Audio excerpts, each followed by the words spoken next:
for the second half of this year, that is the time we are in.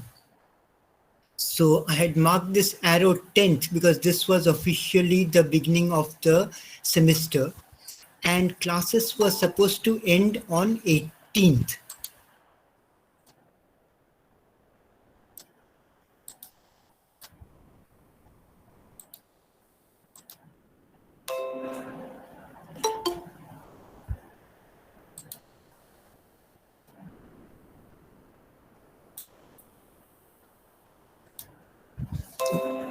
Okay, so it was supposed to start on 10th of August. Instead, it has started on 12th of August, which means considering the usual, it used to be just after mid-July. We are starting almost a month late, and it used to end somewhere in end of November. Instead, we are ending 1 week earlier.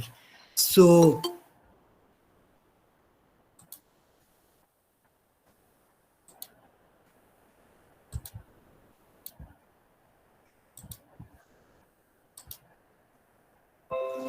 which means we are getting effectively 1 month less. So normally it used to be half of July, August, September, October, and November, 4.5 months. Instead, we are getting 3.5 months. At the moment, what is the method of evaluation has not been specified so far. The exam schedule is different from what it used to be. So we are given 3 slots in the academic calendar. So here, let me explain what is the notation I am using. The the dates which are circled in red are holidays. So 15th August is a holiday.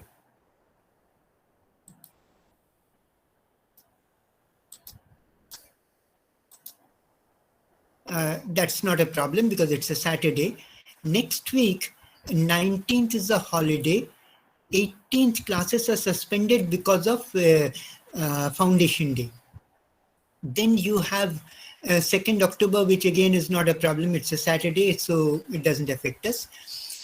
During Durga Puja, we have practically 1 week off. Then 19th is a holiday for some other reason. 4th is Diwali, I think. And 19th is, I think, Guru Nanak Jayanti. So these are the days which are not available. These are holidays. The green marked weeks, these are the timetable, are the slots for the class tests.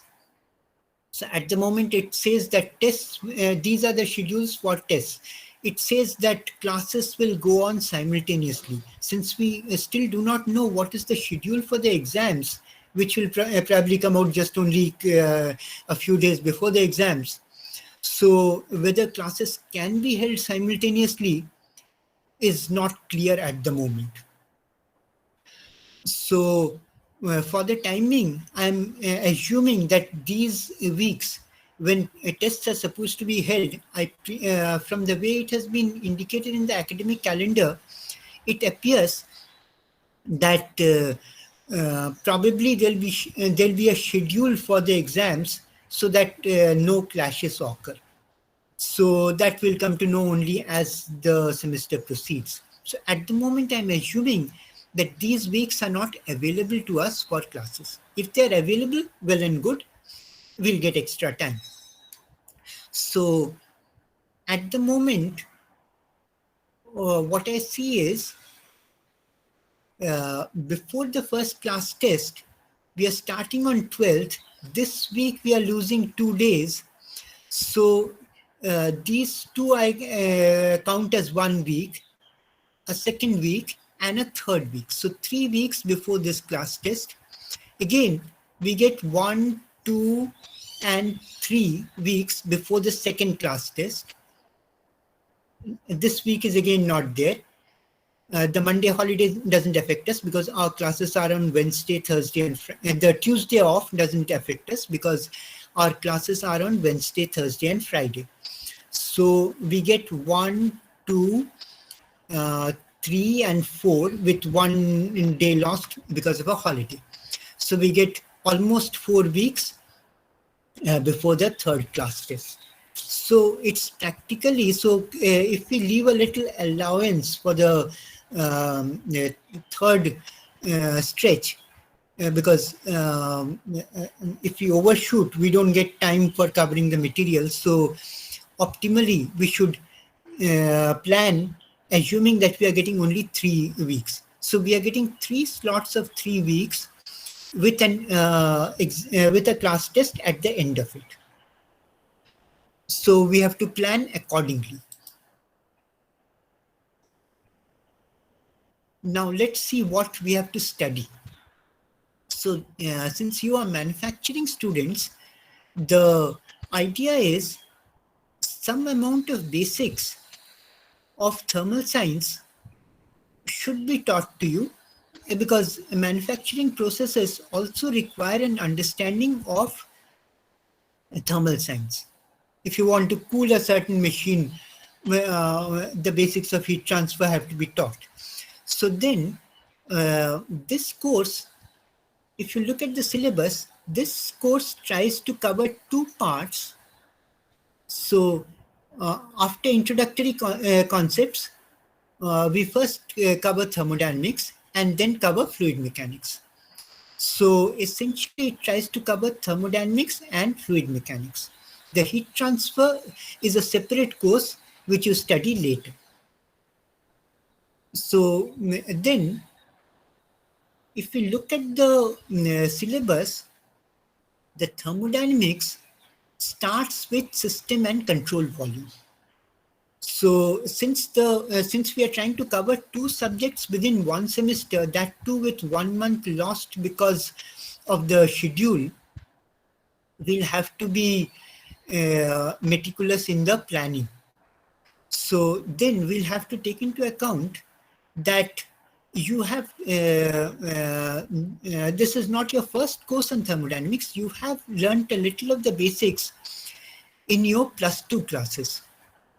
So in order to see what has been covered in your +2, I downloaded the class 11 physics, the NCERT book for class 11 part 2. So NCERT physics books, there are 4 books for the +2 level, class 11 part 1 part 2 and class 12 part 1 part 2. So the thermodynamics is covered in the class 11 part 2. Now all these books you might have already read if you have used the NCERT books. If not, the NCERT books are available online. So you can just have a look. So I'll assume... Excuse me, sir. Yes. Sorry for interruption. I No, sure. think Yes. student is waiting in the lobby. Just let her in, please. Thank you. Thank you, guys. Okay. No, if you have a question, feel free to ask. He said that a No, student is waiting in the lobby, like you haven't admitted him yet. Oh, I see. Thanks. Yeah, thank you.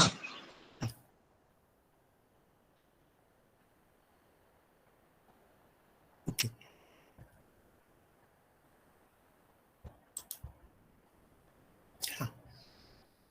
So then I'll sort of assume that whatever is covered in the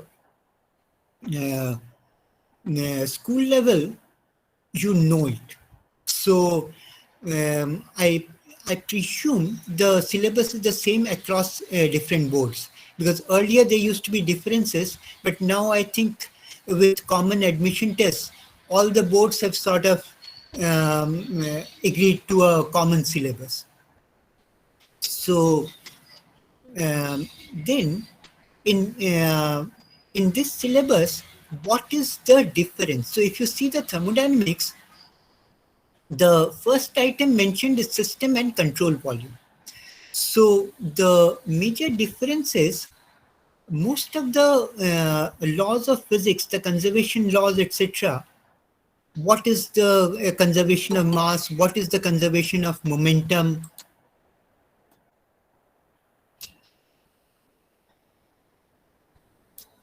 what is the conservation of mass, what is the conservation of momentum, have all been discussed in your school level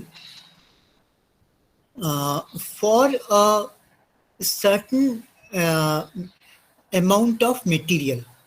So your system includes a certain amount of material, and as that material, say it could be a rigid body, as it moves along, your system follows that. So when you talk of system and surroundings, the system encloses a certain amount of material.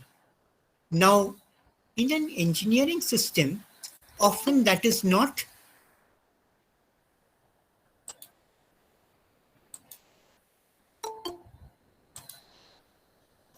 Now, in an engineering system, often that is not convenient.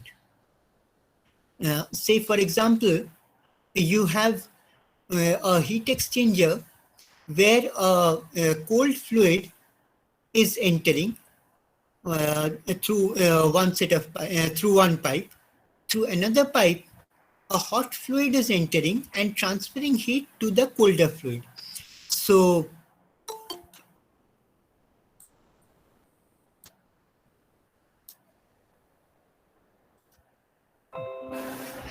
then, in such a situation, if we try to follow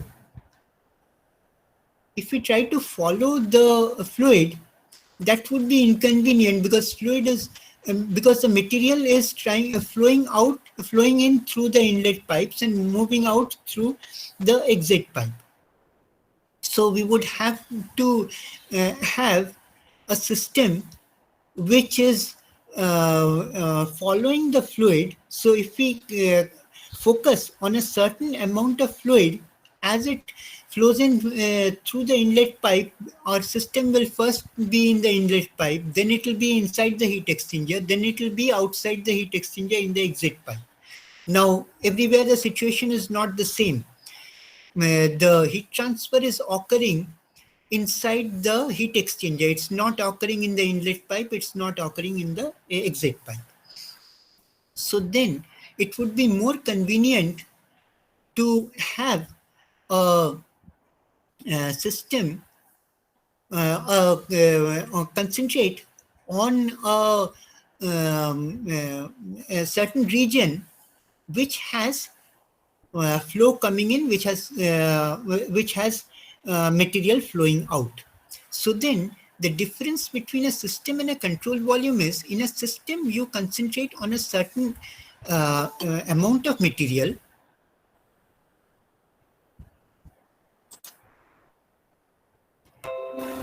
whereas in a control volume you concentrate on a certain volume and allow material to come in and go out.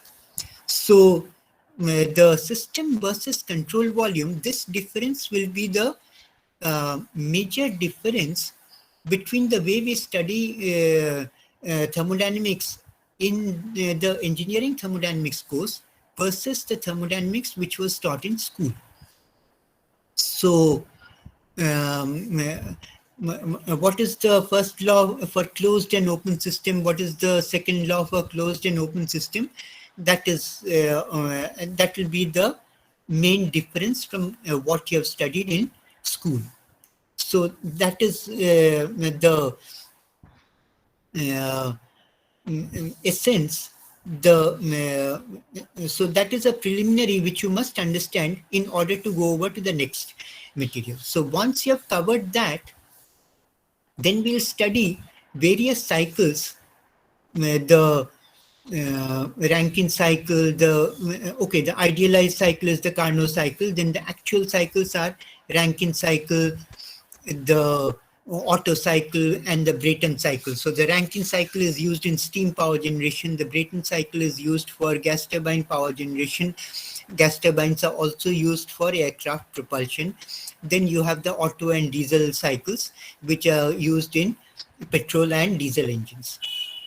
So these are essentials which an engineer must know, and these, I believe, have not been covered.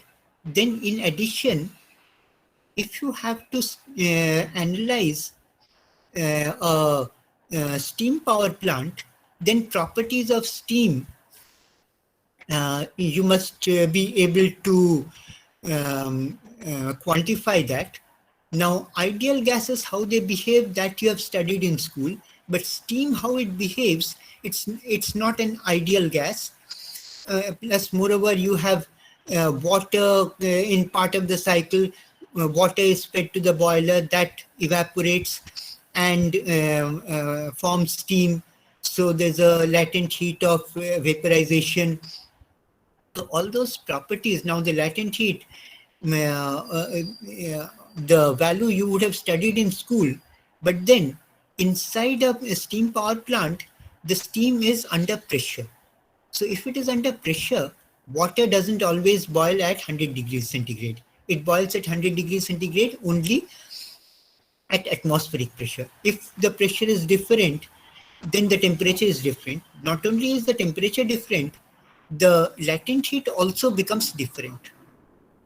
So what is it? So all those are actually available through tables. So how to use those tables, that also has to be taught. Now there's something about entropy generation, exergy, etc., etc. Now those are favorites of certain people, but then that's something not quite essential. So at the moment, I'm assuming that I'll leave out this part, keeping in mind that our semester this time is shorter. Then comes to fluid mechanics. Fluid mechanics, again, the fluid mechanics has to be studied both for system and for control volume.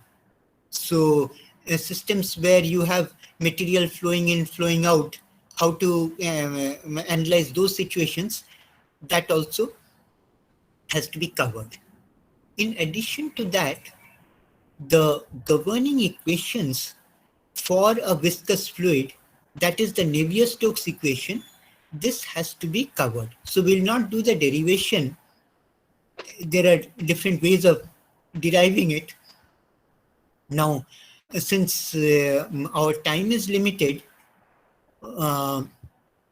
we'll do a rough derivation assuming quite a few things. So what are the assumptions we'll discuss? Then once we have the equations, from that we can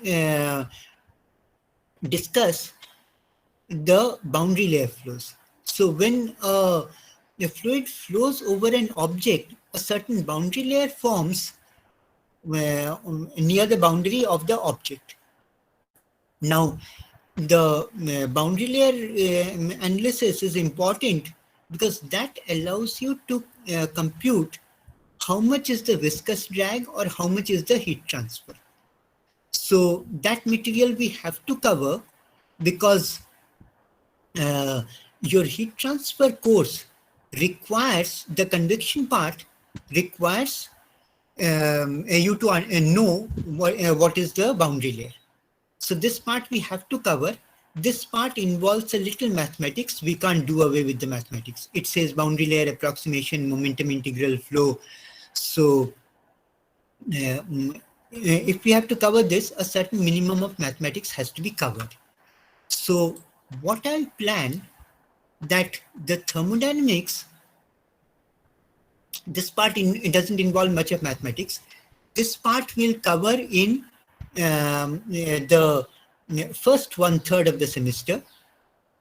Once we cover this, the fluid mechanics, the system versus control volume, and the derivation of the Navier-Stokes equation, that much we'll do in the second 1/3. And then exact solutions and boundary layer approximation, that we'll do in the third 1/3. So that will be roughly our plan.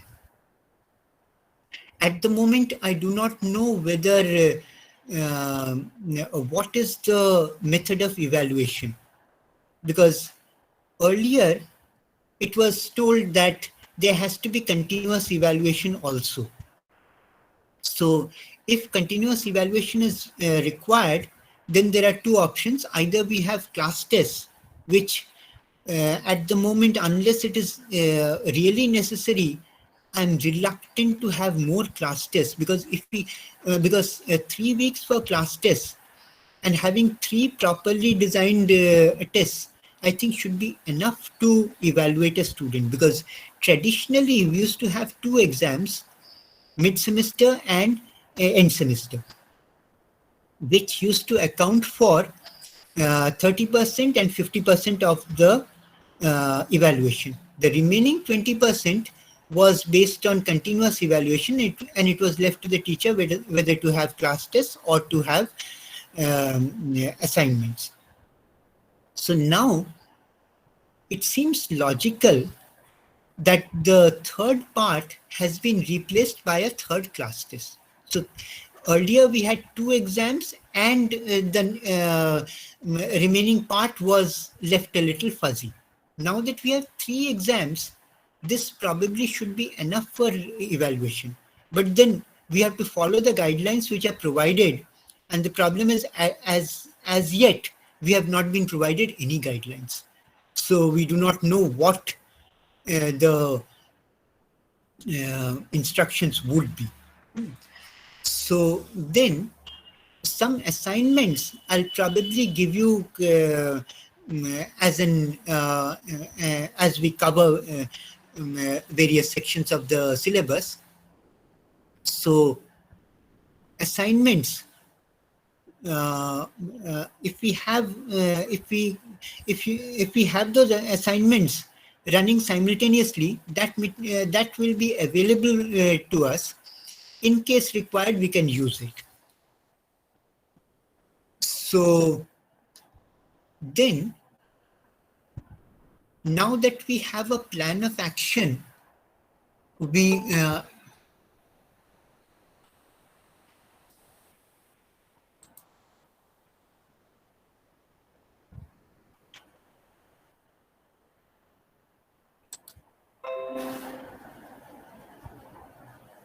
okay. So now that we have a sort of plan how we intend to proceed, first thing I'll mention that I'm holding it through Google Meet. How are your classes usually held? Through MS Teams? Yes, sir. Yes, sir. Okay. So at the moment, I held it through Google Meet because adding students is easy here. All I have to do is go to ERP, go to your course, say send email to all. That opens a window where I can get the entire list of email. So that is what I copy and paste to the Google Meet. So at the moment, I understand there's still some uncertainty. This is related to the request for change of department. So at the moment, I find that compared to the total number, because I presume the students of manufacturing, those who are doing their BTech in manufacturing, the BTech students as well as the dual degree who are doing their BTech in manufacturing are supposed to be in this course. Now that total number and the number presently registered for this subject, there's still quite a bit of difference. So I presume things will become clearer as time goes.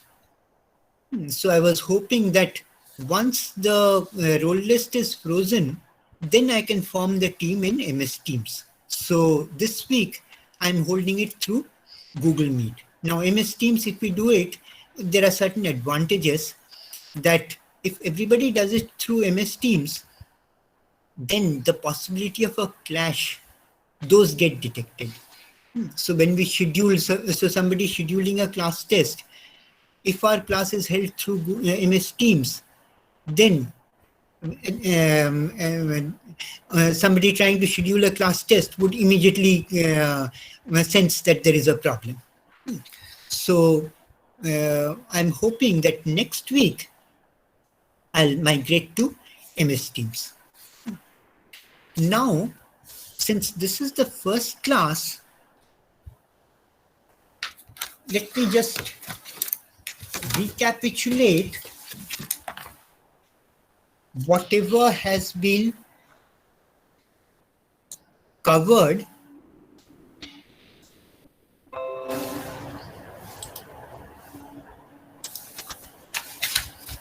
in your school level thermodynamics.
So this definition I'm taking from Heat and Thermodynamics by Zimansky. Now that reminds me, I haven't yet mentioned what are the books I'm going to follow.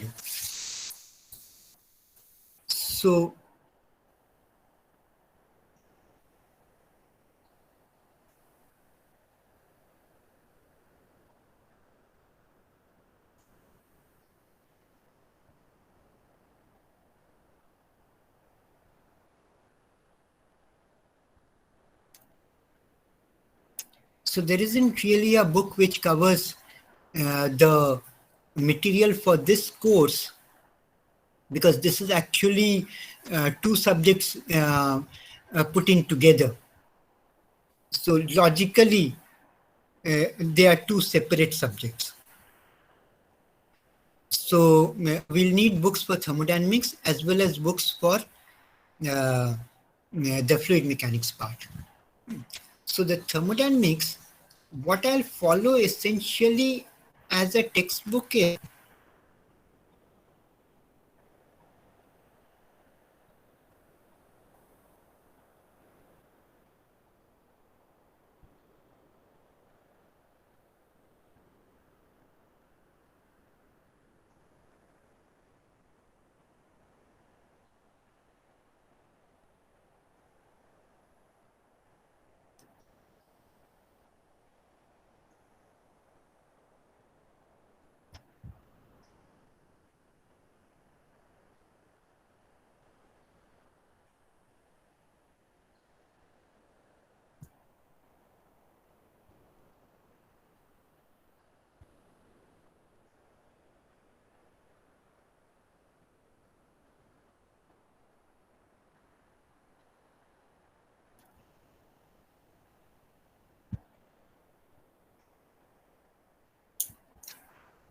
it becomes very confusing if you have to follow a number of books. So the institute always recommends that for a particular subject, one book should be prescribed as textbook. So for the thermodynamics part, I'll use this book as the textbook. This used to be Van Wylen and Sontag. Then Borgnack was co-opted as a co-author, and in subsequent editions, Van Wylen's name has dropped out.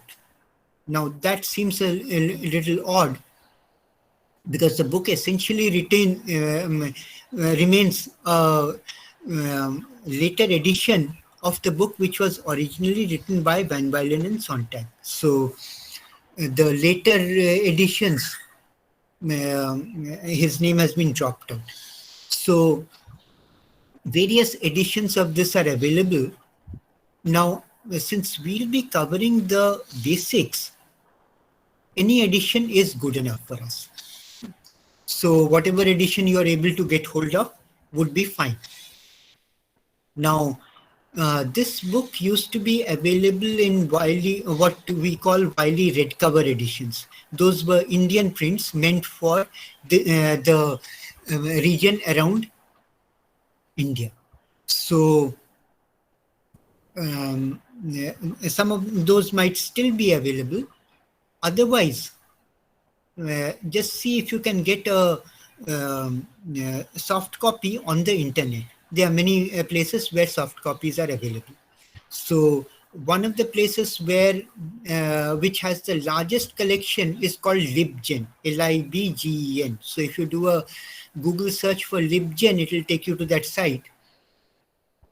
It's not legal, but then that is what a lot of people use. I'm vaguely told that our library subscribes to the Wiley ebooks. But while we get a lot of useful ebooks from Springer or CRC Press, when it comes to Wiley, I still don't see that we get access. Moreover, you'll have the problem of remote access. So I don't know how well remote access works, because certain people say that it doesn't work. Since I'm within the institute, I've never tried connecting without the IIT connection, so I don't know. So see in what form you can get hold of this book, whether a hard copy or a soft copy. Apart from this, there are certain other books which are reference books which I'll use. So I may sometimes take the discussion from one of those books. But the same material would be covered in this book also.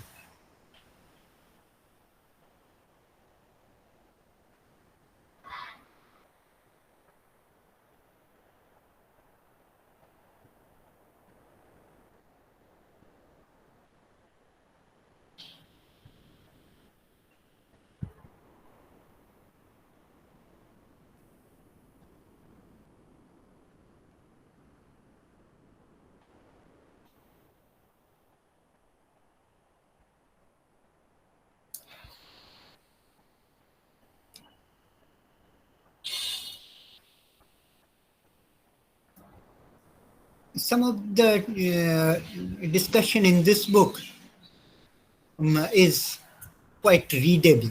So I sometimes take material from here.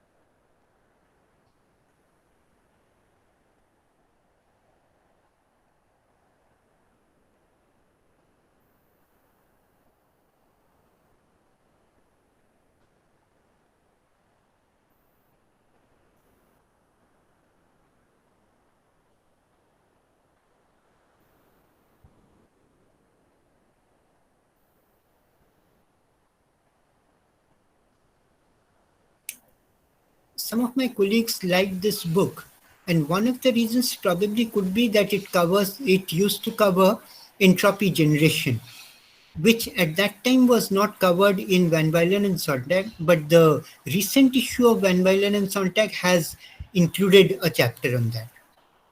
Since we'll not be covering entropy generation, uh, probably this would not be very useful.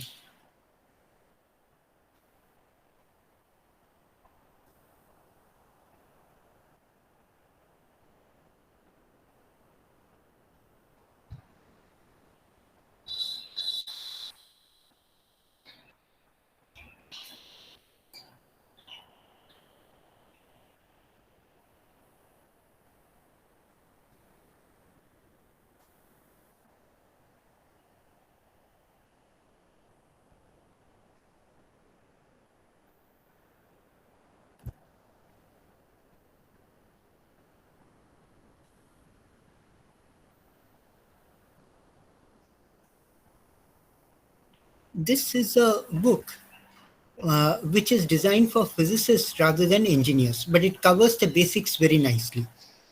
Uh, when I studied, that time IIT still had a 5-year course because our higher secondary was class 11. So we used to come after class 11 and then study in IIT for 5 years for a degree.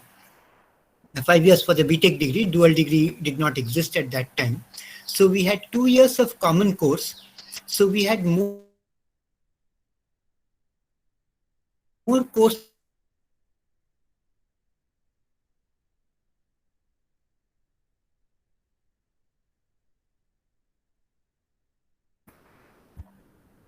in that 2 years. This course.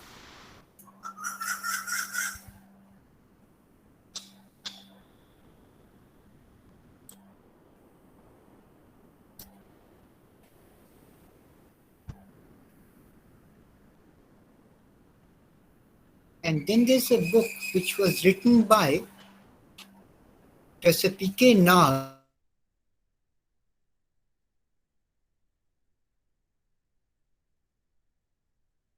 He was a professor in our department.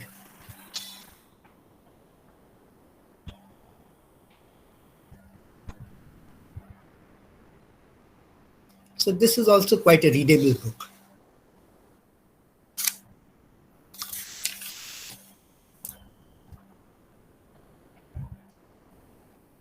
And although I'll be starting with thermodynamics, if you look at the syllabus,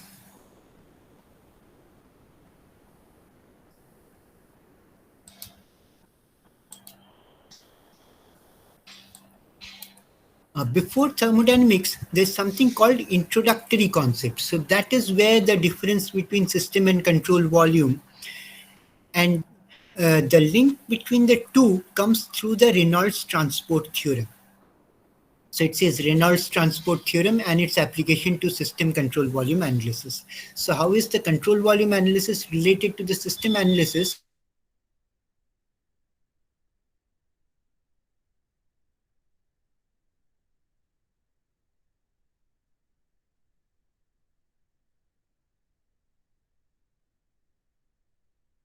That comes through Reynolds transport theorem. This is discussed all the material which is included in the syllabus. So these were the thermodynamics books.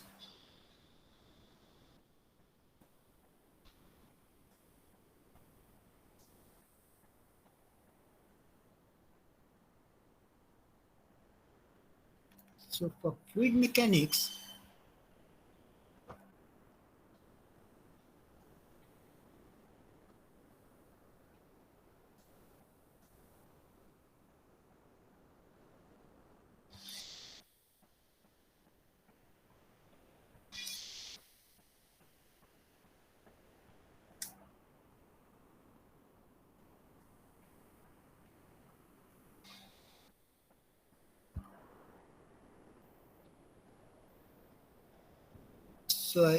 so the publisher I am taking from the edition which I was using at that point.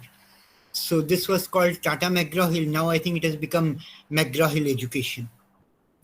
So this is also something available in Indian edition. So again, soft copies of this would be available on the internet. So these are the books which I intend to use. So coming back, the definition of system I took from the book by Zimansky.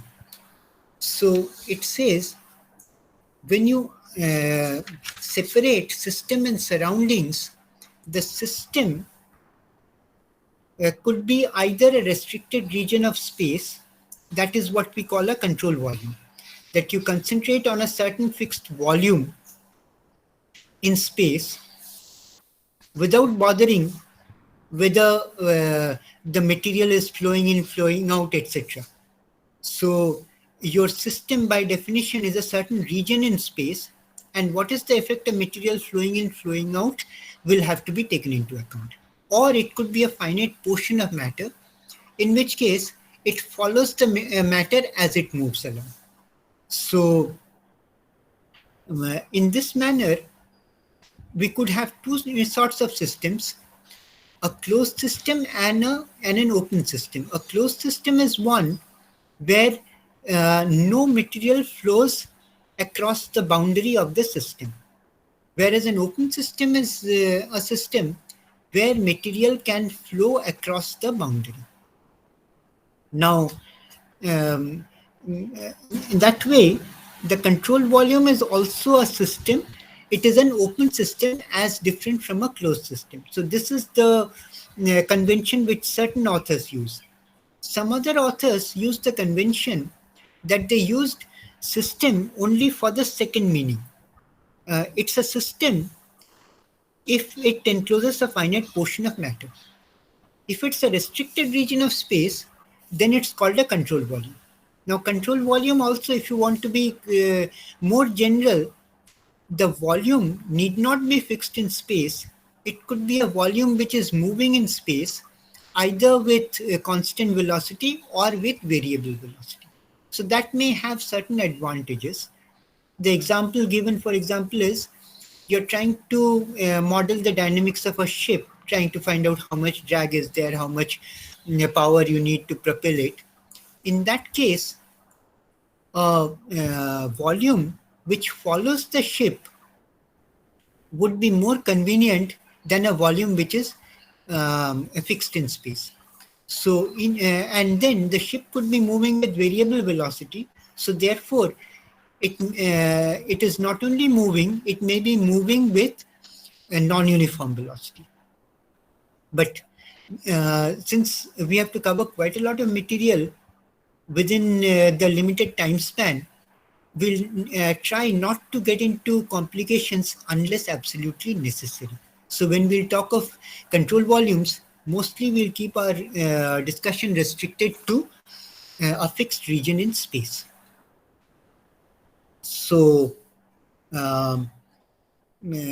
since your all other classes should not be affected, we should follow the timetable strictly. So this class ends at 9:55, so that you can be ready for the next class at 10.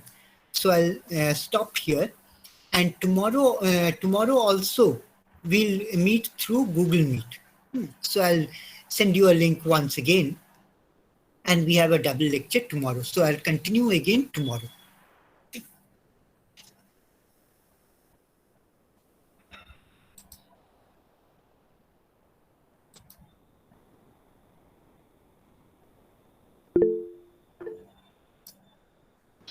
Thank you, sir. Okay. Thank you, sir.